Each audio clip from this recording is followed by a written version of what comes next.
नमस्कार। प्रस्तुत है आज का चिंतन। महाभारत युद्ध के बाद पांडवों ने वर्षों तक राज्य किया और तत्पश्चात वानप्रस्थ को चले गए। इसके बाद युवराज परीक्षित राज सिंहासन के अधिकारी बने और वे धर्मपूर्वक शासन करने लगे। वे शौर्य, पराक्रम, बल और ऐश्वर्य में अपने पूर्वजों के ही समान थे। उन्हीं दिनों परीक्षित ने सुना कि उनके साम्राज्य में कलयुग का प्रवेश हो गया है। इससे वे क्षुब्ध तो हुए, क्योंकि उन्होंने महर्षियों से सुन रखा था कि कली का प्रभाव मनुष्य को धर्म और नीति के मार्ग से पदच्युत कर अधःपतित बनाने वाला है। लेकिन तत्क्षण ही उन्हें आशा भी बंधी कि उन्हें अपने शौर्य पराक्रम को परखने का अवसर मिला है।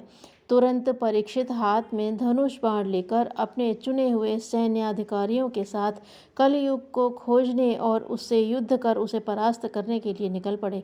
जहाँ जहाँ भी उन्होंने पदार्पण किया, वहाँ वहाँ उन्हें अपने पूर्वजों का सुयश सुनने को मिला और भगवान श्री कृष्ण का यशोगान श्रवण किया, जिन्होंने गर्भ में ही परीक्षित की अश्वत्थामा द्वारा उन्हें मारने के लिए फेंके गए ब्रह्मास्त्र से रक्षा की थी। इन सब लोक चर्चाओं को सुनकर महाराज परीक्षित का हृदय भगवान के प्रति श्रद्धा और उनकी अचिंत्य कृपा के प्रति कृतज्ञता से अवनत हो उठता था। परीक्षित कली को खोजते हुए गांव-गांव, नगर-नगर और वन प्रांतर में घूमते फिरे, परंतु उन्हें कलयुग का प्रभाव कहीं नहीं दिखाई दिया। एक स्थान पर उन्होंने देखा, गाय और बैल कुछ बातें कर रहे थे। शिविर लगा हुआ था। गाय बैल का वार्तालाप सुनकर वे शिविर से बाहर आए। बैल के चारों पैरों में केवल एक ही ठीक था, शेष 3 टूटे हुए थे। गाय बैल से पूछ रही थी, वृषभदेव, आपके 3 पैरों को क्या हुआ? बैल ने कहा, कल्याणी, अब कलयुग का आगमन हो गया है। उसने आते ही मेरे तीनों पैर तोड़ डाले और मुझे लगता है कि अब चौथा भी अधिक समय तक सकुशल नहीं रह पाएगा। क्यों आर्य, आखिर कली ही तो ठहरा, बैल ने कहा, और आप भी तो अब कृश हो गई हैं। इतने में ही परीक्षित ने पूछा, मातु और देव, आप सामान्य तो नहीं दिखाई देते, कृपा कर अपना परिचय दीजिए। परिचय प्राप्त कर परीक्षित ने जाना कि गाय तो पृथ्वी है और वृषभ धर्म। धर्म के चारों चरण सत्य, शौच, करुणा और सेवा में से 3 पैर विकसित हो गए हैं। पृथ्वी भी कृश और क्षीण है।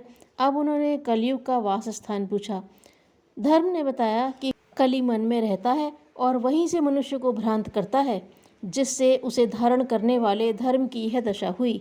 परीक्षित ने कली को खोजा और जब वह शिशु के रूप में मिला तो उसे मारने के लिए उद्यत हुए। क्षमा करें आर्य, कली ने चीत्कार कर कहा, मैं आपकी शरण में हूँ। शरणागत दया के आदर्श से अभिप्रेरित परीक्षित के हाथ जहाँ के तहाँ रुक गए, परंतु उन्होंने कहा भी, मैं तुम्हें इसी शर्त पर क्षमा कर सकता हूँ कि तुम पृथ्वी पर से चले जाओ। कहाँ चला जाऊँ? नियति ने मुझे पृथ्वी पर ही रहने के लिए आदेश दिया है। हाँ, इतना कर सकता हूँ कि आप जिस स्थान के लिए कहें वहीं रहने लगूँ और वहाँ से रंच मात्र भी इधर उधर न हो, कली ने कहा। तब राजा परीक्षित ने कहा, ठीक है, तुम्हारे रहने के लिए द्यूत मतलब छल, मद्यपान मतलब व्यसन, परस्त्री संग मतलब व्यभिचार, हिंसा और सुवर्ण मतलब लोभ, जहाँ हो तुम वहीं रहो।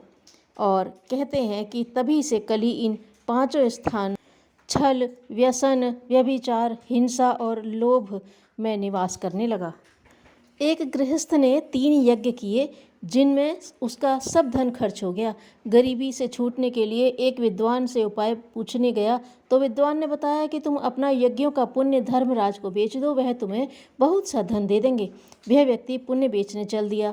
रास्ते में एक जगह भोजन करने बैठा तो एक कुत्ता वहाँ बैठा था, जो बीमार भी था और चल फिर भी नहीं सकता था। उसकी दशा देखकर गृहस्थ को दया आई और उसने अपनी रोटी कुत्ते को खिला दी और खुद भूखा ही आगे चल दिया। धर्मराज के यहाँ पहुँचा तो उन्होंने कहा, तुम्हारे 4 यज्ञ जमा हैं सेठ जी, किसका पुण्य बेचना चाहते हो? गृहस्थ ने कहा, मैंने तो 3 ही यज्ञ किए थे, यह चौथा यज्ञ कैसा है, कब किया है, मुझे तो मालूम नहीं। धर्मराज ने कहा, यह दया यज्ञ है। तुमने रास्ते में बीमार कुत्ते की सेवा की, वही चौथा यज्ञ है। इसका पुण्य उन तीनों से बढ़कर है। धन्यवाद।